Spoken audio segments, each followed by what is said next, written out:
ನಮಸ್ತೆ. ನೀವು ಕೇಳುತ್ತಿದ್ದೀರಿ ಪ್ರೇಮ್ ಅನ್ಮೋಲ್ ಹೋತಾ ಹೈವಾಣಿ. ನಾನು ನಿಮ್ಮ ಹೋಸ್ಟ್ ವಾಣಿ.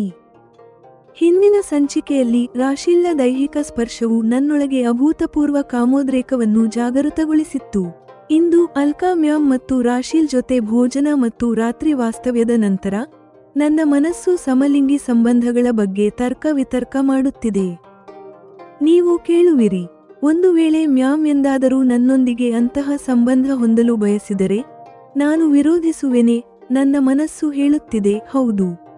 ಆದರೆ ಒಂದು ವೇಳೆ ರಾಶಿಲ್ ಅಂತಹ ಪ್ರಯತ್ನ ಮಾಡಿದರೆ ಆಗಲೂ ನಾನು ವಿರೋಧಿಸುವೆನೆ. ನನ್ನ ಮನಸ್ಸು ಹೇಳುತ್ತಿದೆ ಇಲ್ಲ. ನಾನು ಒಂದು ಆಘಾತಕಾರಿ ತೀರ್ಮಾನಕ್ಕೆ ತಲುಪುತ್ತೇನೆ. ಇದು ನನ್ನ ಆಕರ್ಷಣೆಯ ವಿಷಯವೇ ಹೊರತು ನನ್ನ ಅಗತ್ಯದ್ದಲ್ಲ. ನಾನು ಹಾಸಿಗೆಯ ಮೇಲೆ ಬೋರಲಾಗಿ ಮಲಗಿ ನನ್ನೊಳಗೆ ಜಾಗೃತವಾದ ನೈಸರ್ಗಿಕ ಹಸಿವನ್ನು ಶಾಂತಗೊಳಿಸಲು ಪ್ರಯತ್ನಿಸುತ್ತೇನೆ. ತದನಂತರ ನಮ್ಮ ಕಥೆಯಲ್ಲಿ ಇನ್ನೊಂದು ತಿರುವು ಬರುತ್ತದೆ. ರಾಶಿಲ್ ನನ್ನ ಮನೆಗೆ ಬರುತ್ತಾಳೆ. ನನ್ನ ಪುಟ್ಟ ಅಸುರಕ್ಷಿತ ಮನೆಯನ್ನು ನೋಡಿ ಅವಳು ನನ್ನಲ್ಲಿ ಕೀಳರಿಮೆಯನ್ನು ಜಾಗೃತಗೊಳಿಸುತ್ತಾಳೆ. ಕೇಳಿ, ನಾವು ಅಡುಗೆ ಮನೆಯಲ್ಲಿ ಹೂರಣದ ಹೋಳಿಗೆ ಪೂರನ್ ಪೋಲಿ ಮಾಡುತ್ತಿರುವಾಗ ರಾಶಿಲ್ ತನ್ನ ಜೀವನದ ಅತಿದೊಡ್ಡ ಸತ್ಯವನ್ನು ಬಿಚ್ಚಿಡಲು ಸಿದ್ಧಳಾಗುತ್ತಾಳೆ. ಅವಳ ಪ್ರೇಮ ವಿವಾಹ ವಿಫಲವಾಗಲು ಕಾರಣವೇನು? ಇಂದು ನೀವು ರಾಶಿಲ್ನ ಅನುಭವಗಳನ್ನು ಕೇಳುವಿರಿ. ಇದರಲ್ಲಿ ವಿಚ್ಛೇದನದ ನೋವು ಈಗ ಕೇವಲ ಕಥೆಯಾಗಿ ಉಳಿದಿದೆ, ಆದರೆ ಅವಳ ಮುಖದಲ್ಲಿ ಉದಾಸೀನತೆ ಇನ್ನೂ ಎದ್ದು ಕಾಣುತ್ತಿದೆ. ರಹಸ್ಯ, ಆತ್ಮ ಸಂಘರ್ಷ ಮತ್ತು ಒಂದು ಹೊಸ ಸ್ನೇಹ. ಪ್ರೇಮ್ ಅನ್ಮೋಲ್ ಹೋತಾ ಹೈವಾಣಿ ಯಲ್ಲಿ ನೀವು ಕೇಳುವಿರಿ. ಸಂಚಿಕೆ 9, ಬಗೆಹರಿಯದ ರಹಸ್ಯಗಳು ಮತ್ತು ದೈಹಿಕ ಅಗತ್ಯ ದ ಸತ್ಯ. ಹೌದು ವಾಣಿ, ನಾನು ನಿಮ್ಮನ್ನು ಒಪ್ಪುತ್ತೇನೆ. ನಾನು ಕೂಡ ಸರಿಯಾಗಿ ನಿಮ್ಮಂತೆಯೇ ಅನುಭವಿಸುತ್ತೇನೆ. ನಾನು ಒಬ್ಬ ಸಾಮಾನ್ಯ ಲೇಖಕಿ ಅಷ್ಟೇ. ನಾನು ನನ್ನ ಪ್ರೇಮ ವಿವಾಹವನ್ನು ಉಳಿಸಿಕೊಳ್ಳಲು ಸಾಧ್ಯವಾಗಲಿಲ್ಲ. ಕಳೆದ ವರ್ಷ ಮ್ಯಾಮ್ ಶಾಲೆಯಲ್ಲಿ ನಾನು ಕೂಡ ಕೆಲಸಕ್ಕಾಗಿ ಸಂದರ್ಶನಕ್ಕೆ ಹೋಗಿದ್ದೆ. ಸಂದರ್ಶನದಲ್ಲಿ ನಾನು ಅವರಿಗೆ ಹೇಳಿದ್ದೆ, ನನ್ನ ವಿಚ್ಛೇದನವಾಗಿದೆ. ನಾನು ಆರ್ಥಿಕ ಸಂಕಷ್ಟದಿಂದ ಕಂಗೆಟ್ಟಿದ್ದೇನೆ. ಆಗ ಮ್ಯಾಮ್ ನನಗೆ ಟೀಚರ್ ಕೆಲಸ ನೀಡುವ ಬದಲು ಲೇಖಕಿಯಾಗಿ ನನ್ನನ್ನು ಪ್ರೋತ್ಸಾಹಿಸಲು ನಿರ್ಧರಿಸಿದರು. ಅವರು ನನ್ನನ್ನು ತಮ್ಮ ಕಂಪನಿಯಲ್ಲಿ ಸಂಪರ್ಕ ಅಧಿಕಾರಿಯಾಗಿ ನೇಮಿಸಿಕೊಂಡರು. ರಾಶಿಲ್ ಮ್ಯಾಮ್ ಅವರ ಉಪಕಾರವನ್ನು ಸ್ಮರಿಸುತ್ತಾ ಹೇಳಿದಳು, ರಾಶಿಲ್, ನೀವು ಲೇಖಕಿಯಾಗಿ ಸಾಕಾಗುವಷ್ಟು ಸಂಪಾದಿಸುತ್ತೀರಾ? ನನಗೆ ಬರವಣಿಗೆಯಿಂದ ಬರುವ ಆದಾಯದ ಬಗ್ಗೆ ಅನುಮಾನವಿದೆ. ಇಂದಿನ ದಿನಗಳಲ್ಲಿ ಜನರು ಹೆಚ್ಚಾಗಿ ಎಲ್ಲಿ ಓದುತ್ತಾರೆ? ಮ್ಯಾಮ್ ಮೊದಲಿನಿಂದಲೂ ಆಗಾಗ್ಗೆ ತಮ್ಮೊಂದಿಗೆ ಸಮಯ ಕಳೆಯಲು ನನ್ನನ್ನು ಮನೆಗೆ ಕರೆಯಲು ಪ್ರಾರಂಭಿಸಿದರು. ಅವರ ಪ್ರೋತ್ಸಾಹದಿಂದ ನಾನು ಕಂಪನಿ ಕಚೇರಿಯಲ್ಲಿ ಕುಳಿತು ಕಂಪನಿಯ ಬಗ್ಗೆ ಬರೆಯುವ ಕೆಲಸ ಮತ್ತು ಕೆಲವು ನನ್ನ ಸಾಹಿತ್ಯ ಕೃತಿಗಳನ್ನು ರಚಿಸುತ್ತೇನೆ, ರಾಶಿಲ್ ವಿವರಿಸಿದಳು. ಇಷ್ಟು ಸುಂದರ ಯುವತಿಯನ್ನು ಅವಳನ್ನು ಪ್ರೀತಿಸಿ ಮದುವೆಯಾದ ಗಂಡ ಹೇಗೆ ಹೀಗೆ ಒಬ್ಬಂಟಿಯಾಗಿ ಬಿಡಬಲ್ಲ? ನನಗೆ ರಾಶಿಲ್ನ ಬಗ್ಗೆ ಮರುಕವಾಯಿತು. ಅಲ್ಕಾ ಮ್ಯಾಮ್ ವಾಸ್ತವವಾಗಿ ಒಬ್ಬ ನೈಜ ಮಹಿಳಾ ಸಬಲೀಕರಣಕಿ ಎಂದು ನಾನು ಬಹಿರಂಗವಾಗಿ ಹೇಳಿದೆ. ವಾಹ್ ವಾಣಿ, ನಾನು ಲೇಖಕಿಯಾಗಿಯೂ ಮ್ಯಾಮ್ ವ್ಯಕ್ತಿತ್ವವನ್ನು 2 ಪದಗಳಲ್ಲಿ ವರ್ಣಿಸಲು ಸಾಧ್ಯವಾಗಿರಲಿಲ್ಲ. ನೀವು ಅವರ ಗುಣಲಕ್ಷಣಗಳನ್ನು ಬಹಳ ನಿಖರವಾಗಿ ಹೇಳಿದ್ದೀರಿ. ರಾಶಿಲ್ ನನ್ನನ್ನು ಪ್ರಶಂಸಿಸಿದಳು. ನಮ್ಮ ಮಾತುಗಳನ್ನು ಆಸಕ್ತಿಯಿಂದ ಮೌನವಾಗಿ ಕೇಳುತ್ತಿದ್ದ ಮ್ಯಾಮ್ ಈಗ ತಮ್ಮ ನಗುವನ್ನು ತಡೆಯಲು ಸಾಧ್ಯವಾಗಲಿಲ್ಲ. ನನ್ನ ಬಗ್ಗೆ ನಿಮ್ಮಿಬ್ಬರ ಈ ಅಭಿಪ್ರಾಯ ಕೇಳಿ ನನಗೆ ತುಂಬಾ ಸಂತೋಷವಾಗುತ್ತಿದೆ. ಆದರೆ ದಯವಿಟ್ಟು ನನ್ನ ಪ್ರಶಂಸೆಯನ್ನು ನನ್ನ ಬೆನ್ನ ಹಿಂದೆ ಎಂದಾದರೂ ಮಾಡಿ. ನನಗೆ ನನ್ನ ಬಗ್ಗೆ ಅನಗತ್ಯ ಗರ್ವ ಬಂದುಬಿಡುತ್ತದೋ ಎಂಬ ಭಯವಿದೆ. ಯಾವುದೇ ವ್ಯಕ್ತಿಯ ಪೂರ್ಣ ಸತ್ಯವನ್ನು ಇನ್ನೊಬ್ಬರು ಎಂದಿಗೂ ತಿಳಿಯಲು ಸಾಧ್ಯವಿಲ್ಲ. ನನ್ನಲ್ಲಿಯೂ ಕೆಲವು ಸತ್ಯಗಳು ನಿಮ್ಮಿಬ್ಬರಿಗೂ ತಿಳಿದಿಲ್ಲ. ಮ್ಯಾಮ್ ನಮ್ಮ ಹೊಗಳಿಕೆಯನ್ನು ನಿಲ್ಲಿಸಲು ಹೇಳಿದರು. ಮನೋವಿಜ್ಞಾನದ ತಜ್ಞೆಯಾಗಿ ಪ್ರತಿಯೊಬ್ಬ ವ್ಯಕ್ತಿಯಲ್ಲೂ ಒಂದು ಅಡಗಿದ ಸತ್ಯವಿರುತ್ತದೆ ಎಂಬುದು ನನಗೆ ತಿಳಿದಿದೆ. ನಂತರ ನಮ್ಮ ಮೂವರ ನಡುವೆ ಸಾಕಷ್ಟು ಮಾತುಕತೆ ನಡೆಯಿತು. ಅಲ್ಕಾ ಮ್ಯಾಮ್ ಹೇಳಿದಂತೆ ನಮಗೆ ತಿಳಿಯದ ಆ ಸತ್ಯವೇನಿರಬಹುದು ಎಂದು ನಾನು ಊಹಿಸುತ್ತಾ ಆಲೋಚನೆಯಲ್ಲಿ ಮುಳುಗಿದೆ. ನನ್ನ ಅನುಮಾನವೇನಾದರೂ ನಿಜವಾಗಿದ್ದರೆ ಅದು ರಾಶಿಲ್ಗೆ ಖಂಡಿತ ತಿಳಿದಿರುತ್ತದೆ. ನಾವು ರಾತ್ರಿ ಭೋಜನ ಮಾಡಿದೆವು. ನನಗೆ ಮಲಗಲು ಪ್ರತ್ಯೇಕ ಕೊಠಡಿ ನೀಡಲಾಯಿತು. ರಾಶಿಲ್ ಬಹುಶಃ ಅಲ್ಕಾ ಮ್ಯಾಮ್ ಜೊತೆ ಅವರ ಕೊಠಡಿಯಲ್ಲೇ ಮಲಗಿರಬಹುದು. ನಾನು ಈ ವಿಷಯವನ್ನು ಯಾರಿಂದಲೂ ಖಚಿತಪಡಿಸಿಕೊಳ್ಳಲು ಇಷ್ಟಪಡಲಿಲ್ಲ. ರಾಶೀಲ್ ಮತ್ತು ಮ್ಯಾಮ್ ನಡುವೆ ಸಮಲಿಂಗಿ ಸಂಬಂಧವಿದೆಯೇ ಎಂಬುದು ಆ ರಾತ್ರಿಯೂ ಒಂದು ಅನುಮಾನವಾಗಿಯೇ ಉಳಿಯಿತು. ಆ ರಾತ್ರಿಯ ಸಾಧನೆ ಎಂದರೆ ರಾಶೀಲ್ ಜೊತೆ ನನ್ನ ಸ್ನೇಹವಾಯಿತು. ಇದರಿಂದ ನಾನು ಅಲ್ಕಾ ಮ್ಯಾಮ್ಗೆ ಇನ್ನಷ್ಟು ಹತ್ತಿರವಾದೆ. ನನ್ನ ಕೊಠಡಿಯಲ್ಲಿ ಹಾಸಿಗೆಯ ಮೇಲೆ ಮಲಗಿ ನಾನು ಆಲೋಚನೆಗಳಲ್ಲಿ ಕಳೆದು ಹೋಗಿದ್ದೇನೆ. ಒಂದು ವೇಳೆ ನಾನು ಮ್ಯಾಮ್ ಮತ್ತು ರಾಶೀಲ್ ಜೊತೆಗಿದ್ದು ಈ ರೀತಿ ಅವರಿಬ್ಬರಿಂದ ಪ್ರತ್ಯೇಕವಾಗಿದ್ದರೆ ನನಗೇಕೆ ಅಸಮಾಧಾನವಿರಬೇಕು? ಅವರ ನಡುವೆ ಎಷ್ಟು ಸಾಮೀಪ್ಯವಿದ್ದರೆ ನನಗೇನು? ಒಬ್ಬ ಅವಿವಾಹಿತ ಪ್ರೌಢ ಮಹಿಳೆ ಮತ್ತು ಒಬ್ಬ ವಿಚ್ಛೇದಿತ ಯುವತಿ ತಮ್ಮ ದೈಹಿಕ ಅಗತ್ಯವನ್ನು ಸಮಲಿಂಗಿ ಸಂಬಂಧದ ಮೂಲಕ ಪೂರೈಸಿಕೊಂಡರೆ ಅದರಲ್ಲಿ ತಪ್ಪೇನಿದೆ? ಅವರು ಯಾರಿಗೂ ಮೋಸ ಮಾಡುತ್ತಿಲ್ಲ, ಪರಸ್ಪರ ಒಪ್ಪಿಗೆಯಿಂದ ಸಂಬಂಧ ಹೊಂದಿದ್ದಾರೆ. ಹಾಗಾಗಿ ಅವರಿಗೆ ಆ ಸ್ವಾತಂತ್ರ್ಯವಿರಬೇಕು. ನನ್ನ ಮನಸ್ಸಿನಲ್ಲಿ ಇವೆಲ್ಲವೂ ಸಂಬಂಧವಿಲ್ಲದ ಗಲಾಟೆಯಂತೆ ನಡೆಯುತ್ತಿದೆ. ಮತ್ತೆ ನಾನೇ ತರ್ಕ ಮಾಡತೊಡಗಿದೆ. ನಾನು ಕೂಡ ಅವಿವಾಹಿತ ಜೀವನ ನಡೆಸಲು ಬಯಸುತ್ತೇನೆ. ಅಂತಹ ಸಂದರ್ಭದಲ್ಲಿ ಒಂದು ದಿನ ಅಲ್ಕಾ ಮ್ಯಾಮ್ ನನ್ನೊಂದಿಗೆ ಅಂತಹ ಸಂಬಂಧ ಹೊಂದಲು ಬಯಸಿದರೆ ಆಗಲೂ ನಾನು ಸಮಲಿಂಗಿ ಸಂಬಂಧದ ಬಗ್ಗೆ ಇಷ್ಟೇ ಉದಾಸೀನವಾಗಿರಲು ಸಾಧ್ಯವೇ? ನನ್ನ ಮನಸ್ಸು ಹೇಳುತ್ತಿದೆ, ಇಲ್ಲ, ನಾನು ಇದನ್ನು ವಿರೋಧಿಸುವೆ, ಇದು ಅಸ್ವಾಭಾವಿಕ.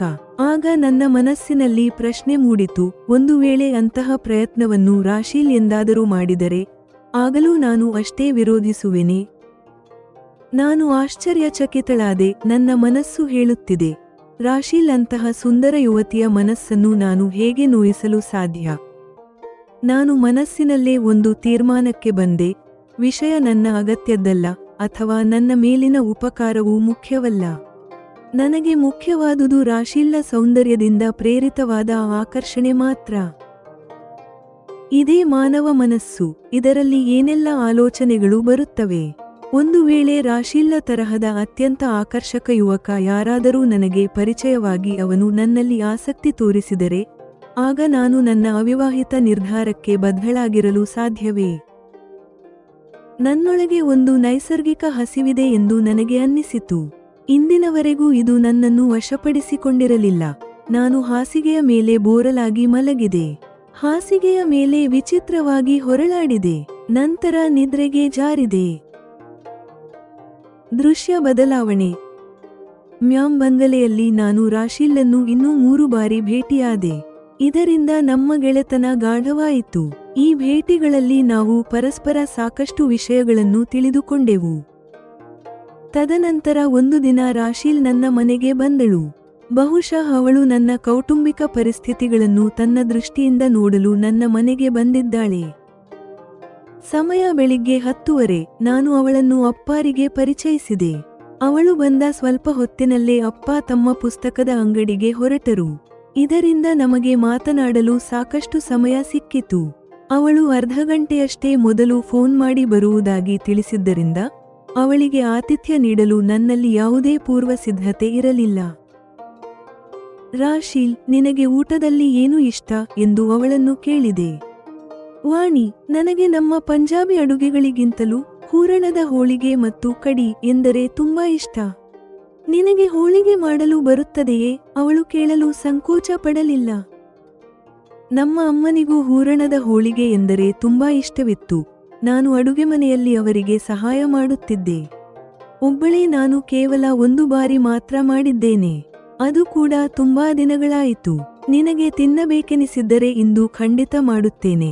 ಅವಳ ಮುಕ್ತ ಮಾತು ನಮ್ಮ ಗೆಳೆತನದ ಪುರಾವೆಯಂತೆ ಅನ್ನಿಸಿತು. ನಾನು ಹೋಳಿಗೆ ಮಾಡಲು ಉತ್ಸುಕಳಾದೆ. ಬಾ, ನಾನು ನಿನಗೆ ಸಹಾಯ ಮಾಡುತ್ತೇನೆ. ಮಾಡುತ್ತಲೇ ನಾವು ಸಾಕಷ್ಟು ಮಾತನಾಡಬಹುದು ಎಂದು ಅವಳು ಅಂದಳು.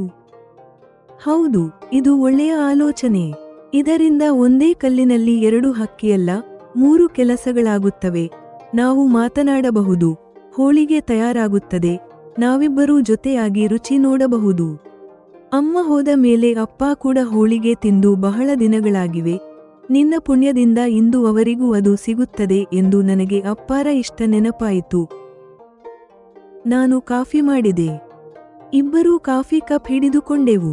ಕಾಫಿ ಕುಡಿಯುತ್ತಾ ರಾಶೀಲ್ ನನ್ನ ಪುಟ್ಟ ಮನೆಯನ್ನು ಗಮನಿಸಿದಳು. ನನಗೆ ರಾಶೀಲ್ ಎಲ್ಲಿ ಇರುತ್ತಾಳೆಂದು ತಿಳಿದಿಲ್ಲ.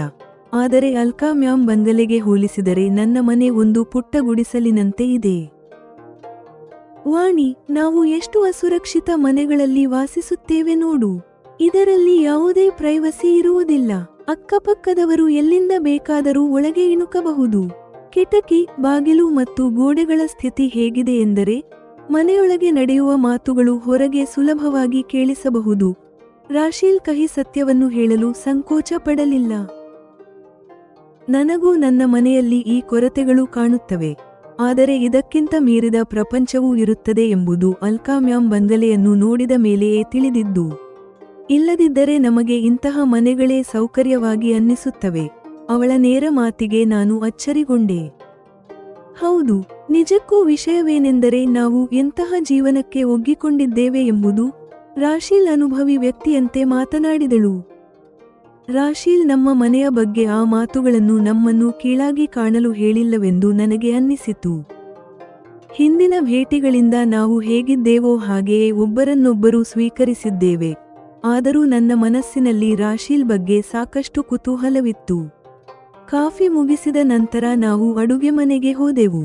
ಫ್ರಿಜ್ನಿಂದ ಮೊಸರು ತೆಗೆಯುತ್ತಾ ನಾನು ಕೇಳಿದೆ, ರಾಶೀಲ್, ನಿನ್ನ ಮದುವೆ ಏಕೆ ಮುರಿದು ಬಿದ್ದಿತು ಎಂದು ನನಗೆ ಹೇಳಬಲ್ಲೆಯಾ? ನಾನು ಹಳೆಯದನ್ನು ಮರೆತು ಮುನ್ನಡೆಯುವ ಸ್ವಭಾವದವಳು. ಆದರೂ ಈಗ ನೀನು ನನ್ನ ಪ್ರಿಯ ಸಖಿಯಾಗಿರುವುದರಿಂದ ಈ ಬಗ್ಗೆ ನಿನಗೆ ತಿಳಿದಿರುವುದು ಒಳ್ಳೆಯದೇ? ರಾಶೀಲ್ ನನ್ನ ಮೇಲೆ ನಂಬಿಕೆ ಇರಿಸಿದಳು. ಆದರೂ ನಿನಗೆ ಈ ವಿಷಯ ಹೇಳಲು ಸಂಕೋಚ ಅಥವಾ ಬೇಸರವೆನ್ನಿಸಿದರೆ ನಾವು ಬೇರೆ ವಿಷಯ ಮಾತನಾಡಬಹುದು. ನೀನು ಮೊದಲ ಬಾರಿಗೆ ನನ್ನ ಮನೆಗೆ ಬಂದಿದ್ದೀಯೇ. ಈ ದಿನವೂ ಬೇಸರದಲ್ಲಿ ಕಳೆಯುವುದು ನನಗಿಷ್ಟವಿಲ್ಲ ಎಂದು ನಾನು ಪ್ರೀತಿಯಿಂದ ಅವಳ ಕೈ ಹಿಡಿದೆ. ವಾಣಿ, ನನ್ನ ವಿಫಲ ಮದುವೆಯ ಜೀವನದ ನೋವು ಕಳೆದು ಹೋಗಿದೆ. ಇಂದು ಅದು ಕೇವಲ ಮಾತುಗಳಾಗಿ ಉಳಿದಿದೆ. ಆ ಕಹಿ ನೆನಪುಗಳು ಈಗಿಲ್ಲ. ಅದನ್ನು ನೆನಪಿಸಿಕೊಳ್ಳುವುದು ನನಗೆ ಬೇಸರ ತರುತ್ತದೆ.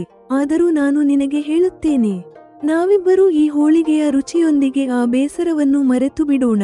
ರಾಶೀಲ್ ಮುಖದಲ್ಲಿ ಬೇಸರ ಸ್ಪಷ್ಟವಾಗಿತ್ತು. ಕೆಲವು ಕ್ಷಣಗಳ ನಂತರ ಅವಳು ನಗುಮುಖಕ್ಕೆ ಮರಳಿದಳು. ಅಷ್ಟರಲ್ಲಿ ನಾನು ಅಡುಗೆಗೆ ಬೇಕಾದವನ್ನೆಲ್ಲ ಸಿದ್ಧಪಡಿಸಿದೆ. ನಾನು ಅಡುಗೆ ಆರಂಭಿಸಿದೆ. ರಾಶೀಲ್ ತನ್ನ ಕಥೆಯನ್ನು ಹೇಳಲು ಪ್ರಾರಂಭಿಸಿದಳು. ಜೆಮಿನಿಯ ವಿಮರ್ಶೆ ಮತ್ತು ಸೃಜನಾತ್ಮಕ ಮಾರ್ಗದರ್ಶನ. ಪ್ರಿಯ ಕೇಳುಗರೆ, ಇದು ಪ್ರೇಮ್ ಅನ್ಮೋಲ್ ಹೋತಾ ಹೈ ವಾಣಿಯ ಎಪಿಸೋಡ್ 9ರ ಮುಕ್ತಾಯ. ಈ ಎಪಿಸೋಡ್ ವಾಣಿಯ ಆಂತರಿಕ ನೈತಿಕ ಮತ್ತು ದೈಹಿಕ ಸಂಘರ್ಷವನ್ನು ಬಿಂಬಿಸುತ್ತದೆ. ಎಪಿಸೋಡ್ 9ರ ಶಕ್ತಿ ಮತ್ತು ಕಥಾ ಬೆಳವಣಿಗೆ. ಅಲ್ಕಾಳ ಜವಾಬ್ದಾರಿ ಮತ್ತು ರಹಸ್ಯ. ಸಬಲೀಕರಣ. ರಾಶೀಲ್ ಅಲ್ಕಾ ಮ್ಯಾಮ್ರನ್ನು ನೈಜ ಮಹಿಳಾ ಸಬಲೀಕರಣಕಿ ಎಂದು ಕರೆದಿರುವುದು ಅವರ ವ್ಯಕ್ತಿತ್ವವನ್ನು ಎತ್ತಿ ಹಿಡಿಯುತ್ತದೆ. ಲೇಖಕಿಯಾಗಿ ರಾಶೀಲನ್ನು ನೇಮಿಸಿರುವುದು ಅಲ್ಕಾ ಕೇವಲ ಸಂಕಷ್ಟದಲ್ಲಿರುವವರಿಗೆ ಸಹಾಯ ಮಾತ್ರವಲ್ಲದೆ ಅವರಿಗೆ ಗೌರವಯುತ ಕೆಲಸವನ್ನೂ ನೀಡುತ್ತಾರೆ ಎಂದು ತೋರಿಸುತ್ತದೆ. ಅಪೂರ್ಣ ಸತ್ಯ. ನನ್ನ ಕೆಲವು ಸತ್ಯಗಳು ನಿಮಗೂ ತಿಳಿದಿಲ್ಲ ಎಂದು ಅಲ್ಕಾ ಹೇಳಿರುವುದು ಕುತೂಹಲ ಹೆಚ್ಚಿಸುತ್ತದೆ. ರಾಶೀಲ್ಗೆ ಕೇವಲ ಸಮಲಿಂಗಿ ಸಂಬಂಧದ ಸತ್ಯವಷ್ಟೇ ತಿಳಿದಿದ್ದರೆ ಅಲ್ಕಾಳ ಗುಟ್ಟು ಬೇರೇನೂ ಇದೆ ಎಂಬುದು ವಾಣಿಯ ಆಲೋಚನೆಯಾಗಿದೆ. ವಾಣಿಯ ಆಂತರಿಕ ದ್ವಂದ್ವ. ದೈಹಿಕ ಅಗತ್ಯದ ಅರಿವು.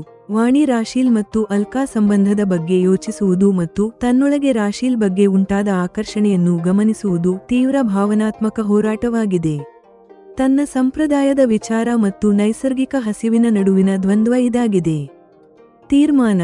ರಾಶೀಲ್ನ ಸೌಂದರ್ಯದಿಂದ ಪ್ರೇರಿತವಾದ ಆಕರ್ಷಣೆ ನನಗೆ ಮುಖ್ಯ ಎಂದು ವಾಣಿ ಅಂದುಕೊಳ್ಳುವುದು ಮಾನವ ಮನಸ್ಸಿನ ಸಹಜ ದೌರ್ಬಲ್ಯವನ್ನು ತೋರಿಸುತ್ತದೆ. ರಾಶೀಲ್ನ ಕಥೆಯ ಆರಂಭ. ನೈಜ ಕಹಿ. ರಾಶೀಲ್ ವಾಣಿಯ ಮನೆಯನ್ನು ಅಸುರಕ್ಷಿತ ಎಂದು ಹೇಳಿರುವುದು ಅವಳ ಮುಕ್ತ ವ್ಯಕ್ತಿತ್ವವನ್ನು ತೋರಿಸುತ್ತದೆ. ಇದು ಅವಳ ಮೇಲ್ವರ್ಗದ ಜೀವನದ ಒಗ್ಗಿಕೆಯನ್ನು ಕೂಡ ಬಿಂಬಿಸುತ್ತದೆ. ವಿಚ್ಛೇದನದ ಗುಟ್ಟು. ರಾಶೀಲ್ ತನ್ನ ವಿಫಲ ಮದುವೆಯ ಬಗ್ಗೆ ಹೇಳಲು ಹೊರಟಿರುವುದು ಎಪಿಸೋಡ್ 10ಕ್ಕೆ ಉತ್ತಮ ವೇದಿಕೆ ಒದಗಿಸುತ್ತದೆ. ಹೋಳಿಗೆಯ ಸವಿಯೊಂದಿಗೆ ಬೇಸರ ಮರೆಯುವ ಮಾತು ಸುಂದರವಾಗಿದೆ. ಈ ಎಪಿಸೋಡ್ ಪಾತ್ರಗಳನ್ನು ಒಂದು ಸಮಾನ ನೆಲಕ್ಕೆ ತರುತ್ತದೆ ಮತ್ತು ಮುಂದಿನ ಸಂಚಿಕೆಗೆ ಕೌತುಕ ಮೂಡಿಸುತ್ತದೆ. ಆಡಿಯೋ ಪ್ರಸ್ತುತಿಗಾಗಿ ಮಾರ್ಗದರ್ಶನ. ವಾಣಿಯ ಸ್ವರ. ಆಂತರಿಕ ದ್ವಂದ್ವದ ವೇಳೆ ಸ್ವರವು ಅಶಾಂತ ಮತ್ತು ಸಂಘರ್ಷಮಯವಾಗಿರಲಿ. ಮನೆಯಲ್ಲಿ ರಾಶೀಲ್ ಜೊತೆ ಮಾತನಾಡುವಾಗ ಸ್ವರವು ಆತ್ಮೀಯ ಮತ್ತು ಸಂವೇದನಾಶೀಲವಾಗಿರಲಿ. ಪಾತ್ರಗಳ ಸ್ವರ. ಅಲ್ಕಾಳನ್ನು ಹೊಗಳುವಾಗ ರಾಶೀಲ್ನ ಸ್ವರದಲ್ಲಿ ಕೃತಜ್ಞತೆ ಇರಲಿ. ಅಲ್ಕಾ ತನ್ನ ನಗುವಿನಲ್ಲಿ ವಿನಯ ಮತ್ತು ಗಾಂಭೀರ್ಯವನ್ನು ತೋರಿಸಲಿ. ಸಂಗೀತ, ಆಂತರಿಕ ದ್ವಂದ್ವದ ವೇಳೆ ಆತಂಕಕಾರಿ ಮತ್ತು ಮನೋವೈಜ್ಞಾನಿಕ ಬಿಜಿಎಂ ಇರಲಿ. ಮನೆಯ ಅಡುಗೆಮನೆಯಲ್ಲಿ ಗೆಳೆತನದ ಸವಿ ಬಿಂಬಿಸುವ ಬಿಜಿಎಂ ಇರಲಿ. ಎಪಿಸೋಡ್ 9 ಮುಕ್ತಾಯ.